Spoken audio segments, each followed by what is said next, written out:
Chapter 11. Real Culinary Skills. Klein shivered and quickly ran to the door, trying to catch up with the policeman and ask for protection. But as soon as he reached the handle, he suddenly stopped. All kinds of thoughts rushed into Klein's mind. He suspected that the police were still secretly watching, observing his reaction. He felt much calmer after thinking of this, and was no longer so panicked. He slowly opened the door, deliberately shouting with a trembling voice at the staircase, "You guys will protect me, right?" There was no response from the police officers, and there was no change in the rhythm of the contact between the leather shoes and the wooden stairs. "I know. You'll do that," Klein shouted again in a tone of faint conviction, trying to act like a normal person that was in danger. The sound of footsteps gradually weakened and disappeared into the bottom floor of the apartment. Klein snorted and laughed. "Isn't that response too fake? Their acting skills are not up to standard." He did not run after them. Instead, he turned back to the room and closed the door behind him. In the next few hours, Klein fully expressed what they called back in Foodaholic Empire: China, restlessness, nervousness, agitation, inadvertence, and murmuring words that he did not understand. He did not slack just because there was no one around. He laughed at himself in his heart. When the sun moved to the west, the clouds on the horizon appeared to be reddish-orange. Tenants in the apartment came home one after another.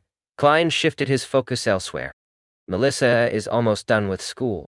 He looked at the stove, lifted the kettle, peeled off the coal, and took out the revolver.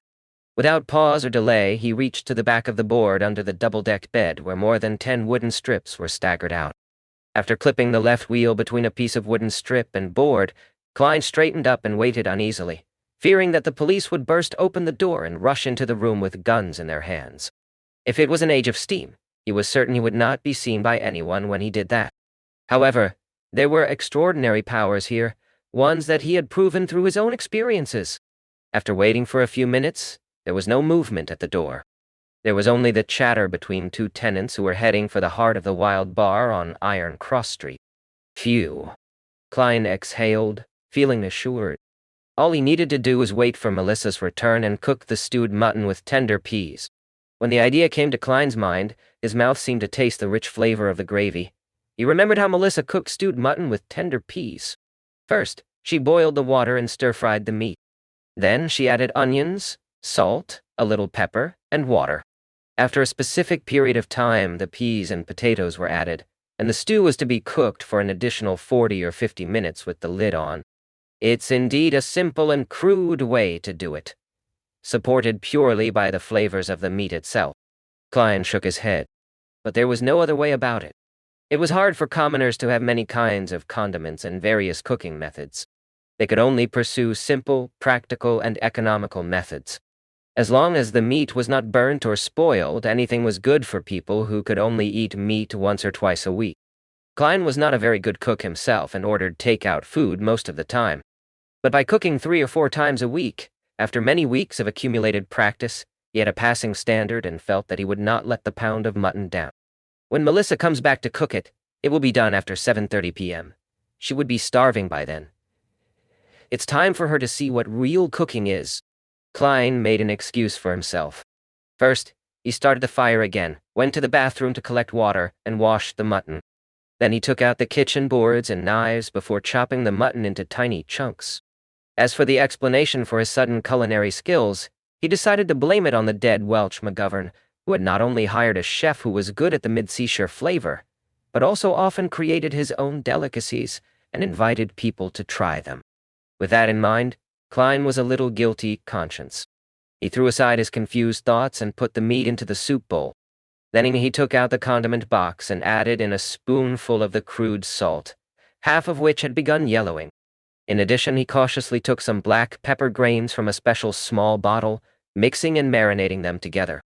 He placed the saucepan on the stove, and while waiting for it to heat up, Klein rummaged for the carrots from yesterday and cut them into pieces with the onions he bought today. When he was done with his preparations, he took out a small can from the cupboard and opened it. There was not much lard left in it. Klein took a spoonful, put it in the pan, and melted it. He added in the carrots and onions and stirred it for a while. As the fragrance began to pervade, Klein poured all the mutton into the pot and fried it with care for a while. He should have added cooking wine in the process, or red wine at least. However, the Moretti family did not have these luxuries and could only drink a glass of beer a week.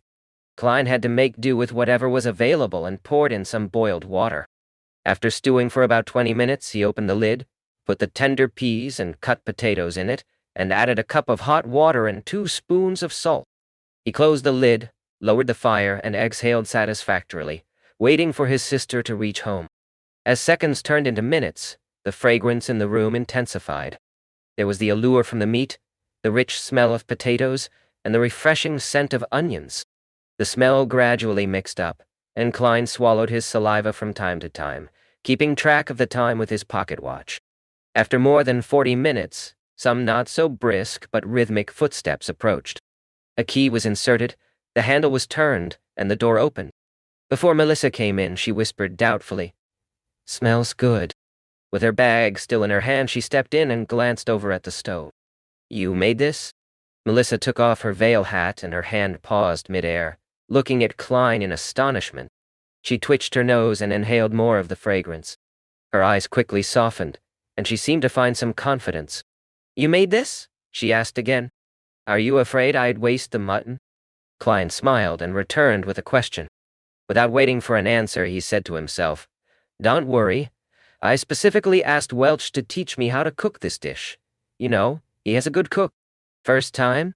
Melissa's eyebrows creased subconsciously, but they were smoothed by the fragrance. "It looks like I'm talented." Klein laughed. "It's almost done. Put your books and veil hat down somewhere. Go to the bathroom and wash your hands, and then get ready to taste it. I'm very confident about it." When she heard her brother's orderly arrangements and saw his gentle and calm smile, Melissa stood rooted at the door and failed to respond in her daze. "Do you prefer the mutton to be cooked longer?" Klein urged with a laugh. "Ah, okay. Melissa jolted back to her senses. With handbag and veil in each hand, she rushed into the room quickly. When the lid of the saucepan was uncovered, a sudden blast of steam appeared before Klein's eyes. 2 pieces of rye bread were already placed to the side of the mutton and tender peas, allowing them to absorb the fragrance and heat to become soft. By the time Melissa had packed her items, washed her hands and face, and returned, a plate of stewed mutton with tender peas, potatoes, carrots, and onions was already placed on the table. 2 pieces of rye bread, colored by a light dip into the gravy, were on their plates. "Come on, try it." Klein pointed to the wooden fork and spoon next to the plate. Melissa was still a little confused. She didn't refuse. She picked a potato with her fork, put it into her mouth, and bit it lightly. The taste of the starchy potato and gravy fragrance flooded her mouth. Her saliva secretion went crazy as she gobbled down the potato in a few mouthfuls. "Try the mutton." Klein gestured at the plate with his chin. He had tasted it just now and thought it was barely at a passing standard, but it was enough for a girl who was inexperienced with what the world had to offer. After all, she only ate meat occasionally. Melissa's eyes were filled with anticipation as she carefully forked some mutton. It was very tender, and as soon as it entered the mouth, nearly melted. The fragrance of the meat exploded in her mouth, filling it with delicious meat juices. It was an unprecedented feeling, and that made Melissa unable to stop eating. By the time she realized it, she had already eaten several pieces of the mutton. Klein, this was supposed to be prepared for you." Melissa blushed and stammered. "I'd nibbled some of the food just now. It's the privilege of being a cook." Klein smiled and soothed her sister. He picked up his fork and spoon. At times, he would eat a piece of meat, and sometimes he would stuff his mouth full of peas. At other times, he would put down the utensils, break off a piece of rye bread, and dip it in gravy.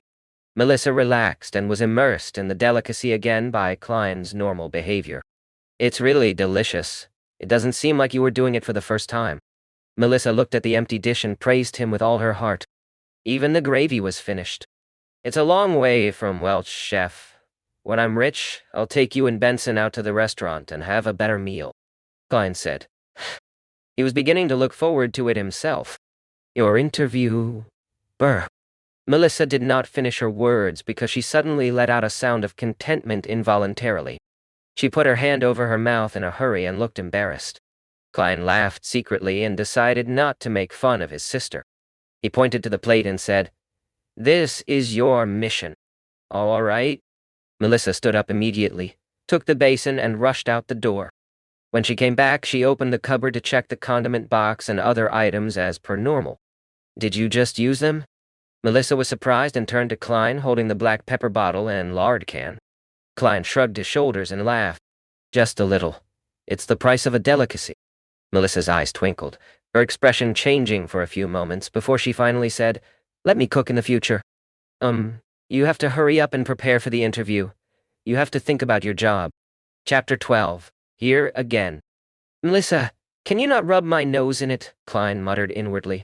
He felt a throbbing pain in his head. The amount of content Klein had forgotten was considered a lot, but neither was it negligible.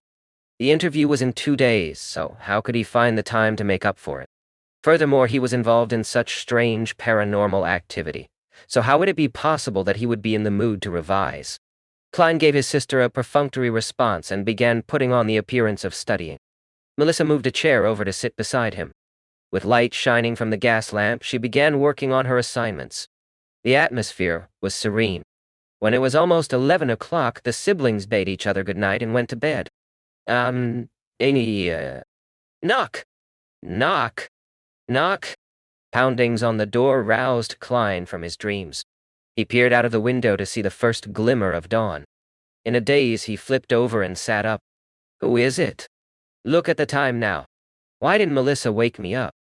"It's me, Dunn Smith," a man with a deep voice outside the door replied. "Dunn Smith? Don't know him." Klein got off his bed and shook his head as he walked towards the door.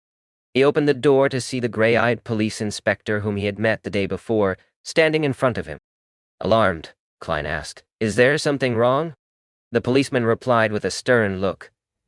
"We found a carriage driver. He testified that you had gone to Mr. Welch's place on the 27th, the day when Mr. Welch and Ms. Naya died. Furthermore, Mr. Welch was the one who paid for your transportation fees." Klein was startled. He did not feel a tinge of fear or guilt that one would expect from having his lies exposed. It was because he was not even lying. In fact, he was surprised by the evidence provided by Dunn Smith. On the 27th of June, the former Klein had indeed gone to Mr. Welch's place. On the night that he returned, he killed himself, the exact same way as Welch and Naya did. Klein gave a forced smile and said, "This is insufficient evidence. It does not directly prove that I am associated with the death of Welch and Naya. Honestly speaking, I'm also very curious about the whole incident. I want to know what exactly happened to my 2 poor friends. But I really can't remember. In fact, I have almost completely forgotten what I had done on the 27th. You may find it hard to believe, but I fully relied on the diaries I had written to roughly make a guess that I had gone to Welch's place on the 27th. And you sure have great mental fortitude," Dunn Smith said while nodding. He showed not a trace of anger, nor was he smiling. "You should be able to hear my sincerity." Klein looked him straight in the eye and said, "I'm telling the truth." "Of course. Only part of it." Dunn Smith did not give an immediate response. He swept his glance across the room before saying slowly, "Mr. Welch lost a revolver, I guess. I should be able to find it here, right, Mr. Klein?" Indeed, Klein finally understood where the revolver had come from. A thought flashed in his mind, and he came to the final verdict in an instant. He raised his hands halfway and retreated, leaving a path open. Then he signaled at the bunk bed with his chin. Behind the bedboard. He did not specifically mention that it was the bottom deck, as no one would normally hide things at the back of the bedboard on an upper deck. That would be too obvious for guests to notice at a glance. Dunn Smith did not move forward. The corners of his mouth twitched as he asked, "Nothing to add on?" Without hesitation, Klein replied, "There is. Yesterday, when I woke up in the middle of the night, I realized I was laying on my desk with a revolver beside me. There was a bullet at the corner of the room. It was as if I had committed suicide. But due to a lack of experience of never having used a gun, or maybe I was too scared at the final moment. Anyway, the bullet did not achieve the desired result. My head is still in its place. I am still alive now. And since then, I have lost some memories, including what I saw and did at Welch's place on the 27th. I'm not lying. I really can't remember." for the sake of being eliminated as a suspect.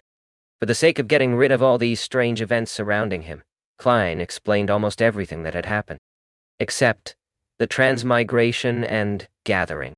Also, Klein was careful with his words, allowing every sentence to be amenable, such as not revealing the fact that the bullet had hit his brains, but only mentioning that it did not achieve the desired result, and that his head was still in its place. To others, these two statements might seem to convey the exact same ideas, but in reality they were like chalk and cheese. Dunsmith listened quietly, then said, "This corresponds with what I had surmised. It also corresponds with the hidden logic of similar incidents in the past. Of course, I have no idea how you managed to survive. I'm glad you believe in me. I don't know how I survived either." Klein heaved a small sigh of relief. "But," Dunn threw out a conjunction, "there is no use in me believing you. You are currently the prime suspect. You have to be confirmed by an expert that you have indeed forgotten what you went through, or that you indeed have nothing to do with the deaths of Mr. Welch and Miss Naya." He coughed, his expression becoming serious. "Mr. Klein, I seek your cooperation on coming with me to the police station for the investigation. This should take roughly 2 to 3 days if it is confirmed that there are no issues with you." "The expert is here?" Klein asked blankly in return. "Didn't they say it would take another 2 days? She came earlier than expected." Dunn turned sideways, signaling for Klein to leave. "Allow me to leave a note," Klein requested. Benson was still away, and Melissa had gone to school. He could only leave a note to inform them that he was involved in an incident associated with Welch so that they would not worry about him. Dunn nodded, barely minding. "All right." Klein returned to the desk. As he searched for paper, he began thinking about what was about to occur. Honestly speaking, he did not wish to meet the expert. After all, he had a bigger secret. In a place where there were 7 major churches, under the premise that Emperor Roselle, who was suspected to be a transmigrator predecessor, was assassinated, a thing like transmigration usually meant having to go to court and enter arbitration. But without weapons, combat skills, or superpowers, he was no match for a professional policeman. What's more, a few of Dunn's subordinates were standing in the dark outside. Once they draw their guns and shoot at me, I'd be finished. I'll take one step at a time. Klein left the note, grabbed his keys, and followed Dunn out the room. Along the dark aisle, 4 policemen in black and white checkered uniforms split into pairs and guarded them on both sides. They were very alert. Tap, bot. Tap, bot. Tap, dot, oh. Klein followed alongside Dunn as they went down the wooden stairs, which occasionally creaked in protest. Outside the apartment there was a 4-wheeled carriage. On the side of the carriage there was the 2 crossed swords and a crown police emblem. Their surroundings were crowded and bustling with noise as usual. "Go on, up." Dunn signaled for Klein to go first. Klein was just about to step forward when an oyster seller suddenly grabbed a customer and claimed that he was a thief. Both parties wrestled and triggered a response from the horses, causing great chaos. An opportunity. There wasn't much time for Klein to think any further. He bent forward and dashed towards the crowd. Either shoving or dodging, he escaped frantically towards the other end of the street. Right now, for the sake of not meeting the expert, he could only proceed by going to the pier outside the city, taking a boat down the Tussock River and escaping to the capital, Backlund. The population was higher there, making it easier to hide. Of course, he could also get on a steam train, go eastward to the nearest Enmat harbor, and take the sea route to Pritz, then towards Backlund. Not long after, Klein arrived at a street and made a turn onto Iron Cross Street. There were several carriages that could be hired. To the pier outside the city? Klein reached out his hand and hopped onto one of the carriages. He had thought through things clearly. Firstly, he had to mislead the police that were coming for him. Once the carriage was a suitable distance away from them, he would jump right off. Alrighty. The carriage driver tugged at the reins. Clop! Clop! Clop! The carriage left Iron Cross Street. Just as Klein was about to jump off the carriage, he noticed that it had turned into another road. It wasn't leading out of the city. "Where are you going?" Klein blurted in his momentary daze. "To Welk's place," the carriage driver answered monotonously. "What?